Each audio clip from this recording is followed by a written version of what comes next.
Hello and welcome to another episode of Conversation with MEMO. For 2 decades, the international community has been pouring billions of dollars into what many would describe as a failed political project. I am, of course, speaking of the Oslo peace process. The 1993 Accords has delivered neither the peace that was promised or anything that can remotely be called a Palestinian state.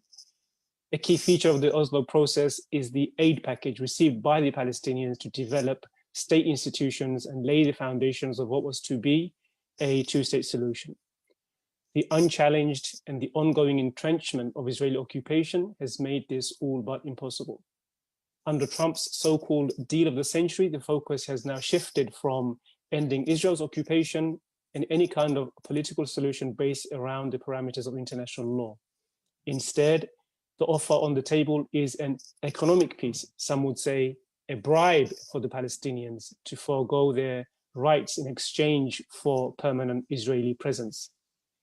Is it now time to rethink the structure of international aid to Palestinians? Is it time for the international community to face up to the realities of the conflict, which they have avoided for all these years, and admit that no political process and no amount of aid will solve the issue unless it challenges the racist ideology that underpins endless military occupation? How should aid be managed and directed if donors turn their backs on the two-state solution? So to discuss these questions and more, I'm pleased to be joined by Dr. Jeremy Wildeman from the University of Ottawa in Canada. He's a specialist in global and Middle East politics, Canadian foreign policy, and has extensive knowledge and experience in the areas of state development and aid. Welcome to the show, Jeremy. Thanks, Nassim. If you don't mind me calling you Jeremy, so apologies to our viewers. Jeremy did warn us in advance. There's a fire alarm going on, just a test, but I think it should have ended by now. Has it ended? I think it's ended now. Yes. Oh, that's great. Okay, so if I may refer to you as Jeremy, to begin with, can you lay out for us the component of the Oslo process that relates to aid and paint a quick summary of what the accord was meant to achieve? Yeah, so what happened is that in the early 1990s, we had a new peace paradigm take hold. And it's not really a new one, but one became dominant in the early 1990s that has antecedents back to British colonial rule.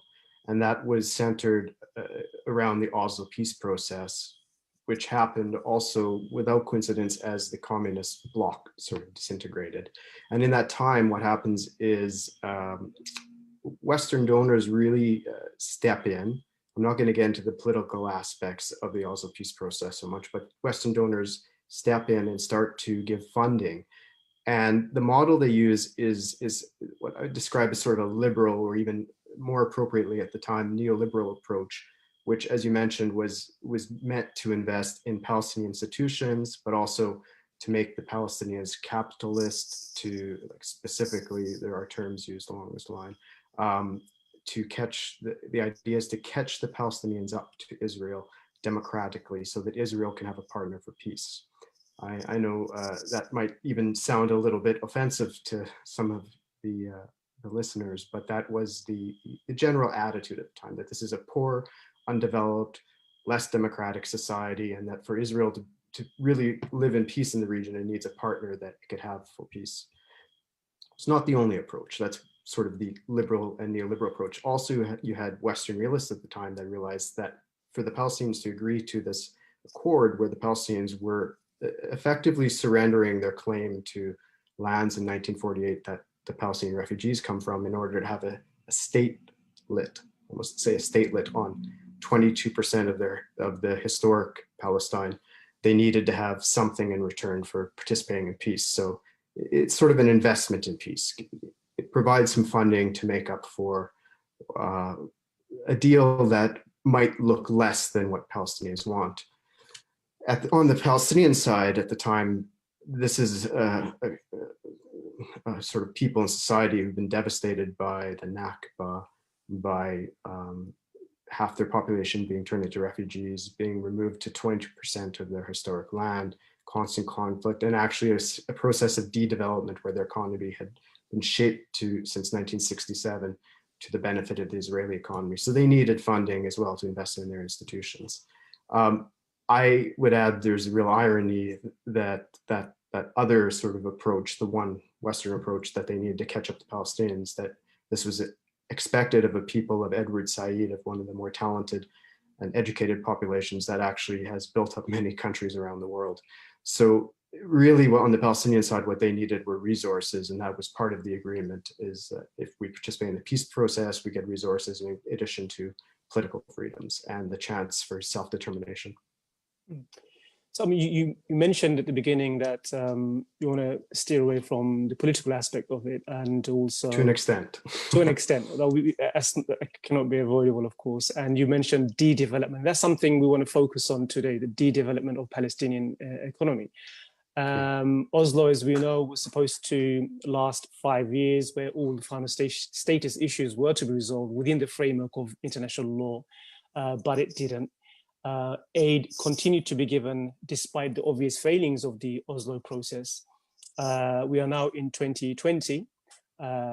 What does, over 2 decades of a peace process that was meant to deliver peace, subsidize, so to speak, with billions of dollars of foreign aid, do to a country? What does it do when peace has not been delivered? You have 2 decades of aid dependence. What's it done to the Palestinian community?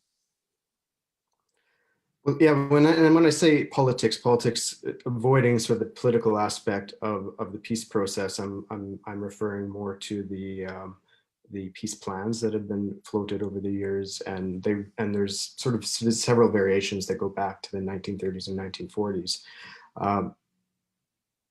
But politics is part of every aspect of aid in a conflict situation, and what I'd have to say is that about $40 billion have been given since the early 1990s, where Western donors have been the biggest donors.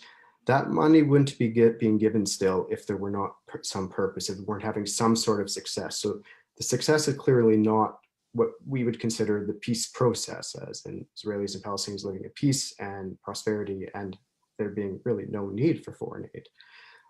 So it's being given for some reason. You have to look in between the lines. And one reason can be that unfortunately, it's probably the main reason right now, it maintains the status quo. For Palestinians, the status quo is a dystopian nightmare. And if you're living in Gaza, hell. So it's not a positive status quo. Another is genuine concern. And it's important to remember that donors who tend to be donor aid tends to be driven by Western donors. They're not homogenous, and there's genuine concern by many people around the world that if you withdrew the funding, that this would lead to a collapse in Palestinian services and well-being. And there's also a lot of Western donors who just can't think of any other way to support peace building than to at least keep funding moving in. And that's still based on that same model that technically, from a theoretical perspective, is still alive, even if there is effectively no peace process. And we've seen annexation taking place officially more unofficially in the last few decades. Yeah, I mean, we are in a different reality now, and many would say Oslo was dead many years ago. But aid, as you mentioned, continued to be poured in. And it's now led to a situation where we can speak of a de-development paradox, an aid development paradox, excuse me. Can you explain what that means and offer some examples of where the Palestinian economy has suffered more harm than good because of this paradox and this aid dependency, which has been created really in some would say just privilege Israel's ongoing annexation of Palestinian land and to buy time for a moment such as this, where Oslo is more or less dead and buried and a new chapter is about to begin. So, I mean, but in those 2 decades or so, what examples can you cite to show how the economy has been hollowed out and aid dependency has really destroyed Palestinian economy to some extent? At the macroeconomic level, you can see how the Palestinian economy has been deindustrialized, what industry there was, and its agricultural sector has collapsed. agriculture and the ability to feed yourself is a fundamental point of security for any society. And right now there's very little investment and relatively a limited Palestinian agricultural economy, in particular because Palestinian agriculture takes place on the areas, about the 61% of the West Bank that we consider Area C. And at the same time, when it comes to what drives the Palestinian economy, there has been foreign aid driving services, but also an economy that's become really centered on Palestinian laborers working in illegal settlements in the West Bank, and also just working in Israel, which their labor then benefits the development of Israel, much like any indentured or poorer labor around the world benefiting sort of richer societies, which then can free up their own labor to invest in higher technology. So what has happened is the Palestinian economy was totally realigned towards Israel, and in particular in periods where there's been real lockdowns or closure. We are all familiar with lockdown and closure now. That has been a pretty consistent part of Palestinian life since around as long as Oslo's run.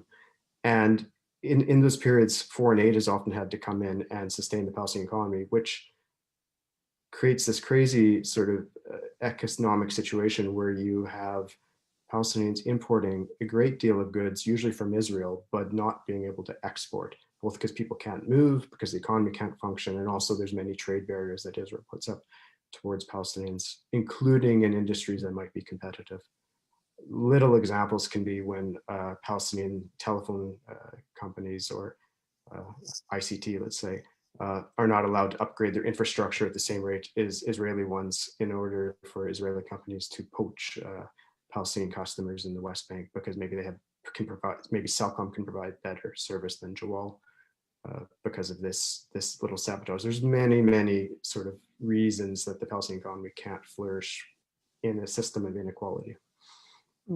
And there seems to be a logical kind of paradox with the whole Oslo process. I mean, can you speak a bit about that? Because on the one hand, it's supposed to create Palestinian self-determination and a two-state solution, but what it seems to have done is, blocked any kind of emergence of a Palestinian economy and statehood, and done the opposite, which is to make Palestinians more and more dependent on the Israeli state. Can you speak a bit more about how that's happened? I mean, I know the IMF yearly produces reports showing how the occupation has stunted Palestinian economic growth, and how the occupation is denying Palestinians the ability to actually create and form these state structures and the economy to be able to realize a state. So can you speak a bit more about that?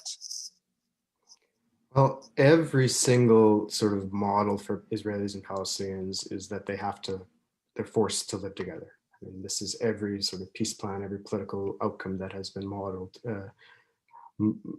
realistic ones since British rule. And it's important to keep in mind, though, that in the process of partition, Westerners, who are dominant right now in the peace process, have really always been closer to Israel. They've seen it more as one of their own. They identify with it more. Western states are not homogenous, but they see it as one of their own in their region.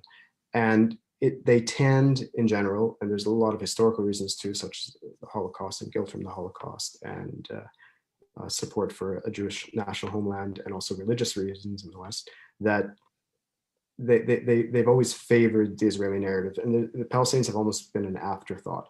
So within this process, the Palestinians are always facing an issue where they are secondary to the West. They in their mind, it's almost like an afterthought that they should have self-determination rights in a state. They don't give up, and they keep driving the narrative. I mean, we've seen this occupation and colonization take place for decades now, and Palestinians have not given way. They remain on the land. They struggle for their rights, but it's a very challenging situation. And in many ways, Oslo now has captured them in a process where Israel keeps expanding and growing and benefiting from the Palestinians without having to provide much in return, really. I mean, it only takes. And the Palestinians move into tiny little Bantustans that structurally looks similar to the reservation system in Canada. Just Go ahead, moving gears slightly to speak more about the post-Oslo and what that means for aid to Palestinians. Unsurprisingly, foreign aid has been dwindling over recent years. Perhaps this is simply donor fatigue, as you spoke about, but I suspect that it has more to do with the fact that donors have reached the conclusion that the Oslo process is a failed process and a black hole that does not advance peace for the Palestinians and instead subsidizes Israeli occupation. So while on a political level, this makes sense, why pump more money into a project that's failed? But as we know, pulling aid has disastrous consequences for a country that has had its economy hollowed out by the occupation and also foreign aid to some extent. So what will be the humanitarian cost of this in Gaza and the West Bank, and how can Palestinians shield themselves from what may come if more and more aid is pulled out? It's a really open question what's going to happen because of COVID, right? And you do see a donor fatigue took place, particularly in the Trump years, where they're feeling a lot of Western donors even think that they are funding a status quo that actually harms the Palestinians. There's a certain level of realization. So you do see some pulling back funding where you haven't seen much. And I think this is where I said you need to read between the lines of where there's success has been seen. The security coordination has been seen as a success, where the Palestinians have had a security forces developed or trained by Palestinian Authority security force, I should say, not the local authorities in Gaza, had a security forces trained by the United States, Canada, European donors, and they coordinate with Israel and provide it with security in the main Palestinian population centers. And it's been relatively successful from the perspective that there's very few attacks or even strong resistance towards Israel from the West Bank. So you can probably depend on funding for Palestinian security sector to be maintained. But because the whole paradigm overall has failed, then you have a lot of donors saying, well, why should we be funding a process that is potentially harming the Palestinians? And is this good value for our taxpayers? A difference might be that the Biden administration may want to differentiate itself from Trump, and you might see a reinvestment in and I would actually expect a reinvestment in the Oslo paradigm and trying to revive it and sort of return to the Obama years of funding for the Palestinians. And this could come in a lot of ways. Some donors will want to force Palestinians to participate in peace talks at a government level and a people-to-people level. And I say force in the sense that you don't really have a political process taking place, but bringing people together to talk without necessarily an outcome happening, which has been what's been happening since Oslo began. And you might see some genuine investment in things like culture and in the main Palestinian population centers. You probably won't see much funding for Area C because that is in general considered sensitive for Israel, and they tend to destroy a lot of the projects that are funded. Would it be fair to sum it up basically and say that all those aspects of funding which benefits Israel will probably continue and flourish, whereas those aspects of funding which is seen as advancing the Palestinian cause is going to suffer? Would it be fair to put it that way? To an extent, there'll be some. Not donors aren't uniform, and some will fund. Let's put it one way. In general, the donors and the projects that are political by nature and political by nature of advocating for Palestinian rights as part of a peace process tend to have the hardest time and to be attacked or defunded. The ones that look non-political but are funding the status quo, they tend to have the easiest time when it comes to being funded and operating on the ground. I was wondering if I can get in a way, yes. Sorry. So in a way, yes. What your summary is that aid would continue to be probably funded structurally to the benefit of Israel with some variations. Mm. I was hoping to speak to you a little about what some of the theoretical aspects of Oslo and the inherent flaws within it. Cynics would say, wasn't it obvious that it would fail? You're an expert on development, state building. Is there another example on this planet where this sequence of state development, where money is poured in to build state institutions under the reality of a brutal occupation, before any kind of political settlement had been reached? Oslo, in development sense, is a prime example of putting the proverbial, in my view, cart before the horse. Why did they come up with a process which is contrary to what we see in other parts of the world, whether it be Iraq, Afghanistan, where development is pursued after political resolution, end of a conflict?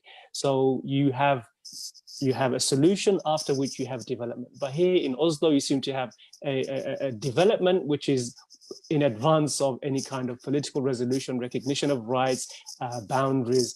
Why did that happen? It was inevitable it would fail. Yeah, you're pretty much. I think this is an unfortunate case study that proves that point, that you cannot have development in a conflict situation without politics being attended to and a political peace process sitting at the front of any development. So instead, you are rewarding a status quo, and that status quo goes back to 1967 of the slow growth of Israel in Palestinian lands at the expense of Palestinian self-determination. It's really tough to think of other examples. There's a lot of reasons why that could have taken place, and it might come down to, in part, identity. And when you think of the early 1990s in particular, when you still have, there's a complex relationship between the West and the Middle East. In the West, when we think of Europe, that goes back to the Middle Ages, to the Crusades, to this feeling of otherness. In many ways, you could argue that even the West identity was in part, when the Middle East and Muslim societies were the powerful societies, their identity was formed around a defensive mentality that these are the other people and we are the West. And so there's an identification process that Israel was more advanced, liberal, democratic, and at that time in the early 90s, that it wanted peace in the region. And I'm sure people in Israel would like peace in the region as well. But there was this feeling that probably the Palestinians and the Arabs were the main problem, that David versus Goliath sort of discussion around Israel. So if we can just develop the Palestinians, then Israel's automatically willing to live in peace. Problem is not, Israel is also a complex society, and there were many groups that wanted to settle and control all of historic Palestine. And this goes back, then we have to think back to the original peace models, which in the 1940s in general, the idea was that Palestinians and Israelis should be partitioned. And how that partition worked out is what we're fighting about to this day, like in India, like in Cyprus, who gets what land and where. And here we have one very weak people versus one very strong people. In the remaining 7 or so minutes we have, I want to speak to you about the future of aid to Palestinians. Occupation is not going to go away. If anything, it looks increasingly likely that it will become normalized, and Palestinians will be told to abandon their political aspirations for the promise of money and gold. How should aid now be structured in the short term and in the long term to ease at least the humanitarian pressure on Palestinians? Forget about the political aspects of self-determination, just on the humanitarian level. How should aid be structured in the short term and in the long term? Well, with the Trump administration, we really got that sort of realist look at what peace might look like from and this is not the American position, this is one element of the American position. And it reflected perhaps how the Netanyahu government views peace, which is that that in return for giving up sort of aspirations for statehood on all of the occupied Palestinian territory, the Palestinians would be bought off with goods, some funding. What that funding looked like was not very impressive and didn't look very much different from what it was getting under, the Palestinians were getting under Oslo. But the Trump administration had withdrawn a lot of funding, right? Like hundreds of millions of dollars from UNRWA alone for Palestinian refugees. And this was forcing the Palestinians into a corner with little funding in a COVID-19 crisis to accede to essentially financial force, accede to, and I would describe it as a negative peace. And that negative peace is what you have between Israel and Egypt since 1978 and Jordan and Egypt since 1994, where you don't see many tourists from each country visiting each other, because in general, the populations feel rather hostile towards each other. And that is centered on the fact that, and this is at the center of everything, that Palestinians don't have equal rights in the same land as Israelis. And any sort of peace and development model that isn't centered on equality of rights for everyone is always going to fail. It's always at best going to be a negative peace where you need to keep suppressing the Palestinians' desire for self-determination through force or through funding, and a combination of force and funding. And it doesn't work. It just keeps the problem suppressed. It isn't a positive peace where you see people freely engaged in commerce, in building institutions together, and commingling. It is sort of a dystopian reality that we live in now. And that's what we're funding. We're funding that status quo, avoiding the tough questions of finding what will a real positive peace be in the region. Is there a possibility? I mean, the Europeans have always maintained a stronger support for Oslo than the Americans. Could it work? I mean, on a political level, could they think of doubling down on some of the principles of Oslo with the added component of penalties for Israel if it blocks progress? Or will the Europeans also, given what's happening in the Middle East with the so-called Abraham Accords, simply tear up the entire process and maintain humanitarian assistance and wait for Palestinians to reframe and repackage their political agenda and support them in their efforts? But that's something way off. I mean, do you see that happening with the Europeans as well, waiting to see how the Palestinians reframe their political aspirations? In general, Europeans have followed the United States on this process. They've looked to the United States for political leadership. What they've acted at as a sort of cash cow. An aberration has sort of taken place with the Trump administration because the Europeans have been committed to Oslo, and they are looking for that.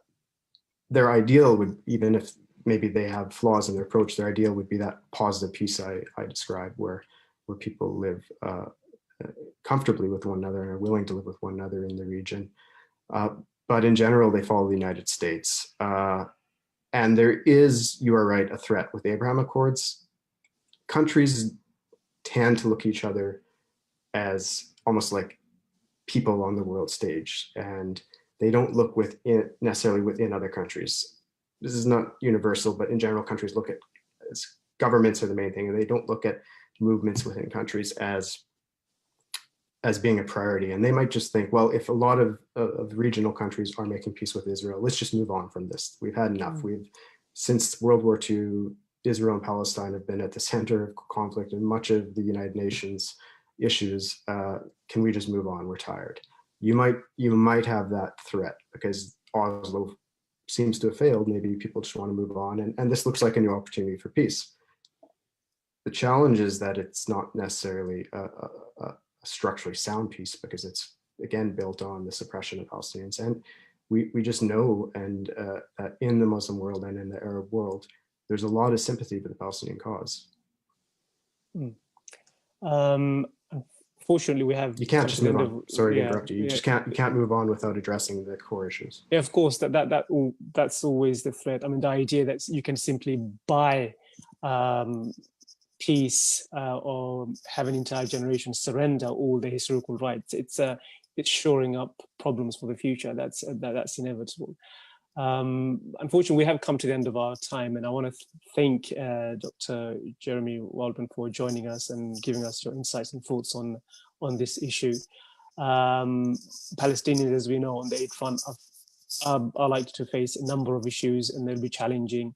But we hope we can have another conversation another time on maybe post-Abraham Accords, what will be the reality of Palestinian statehood in the future. But that's for another time. I want to thank our audience at home for joining us and speak to you soon. Bye-bye. Cheers.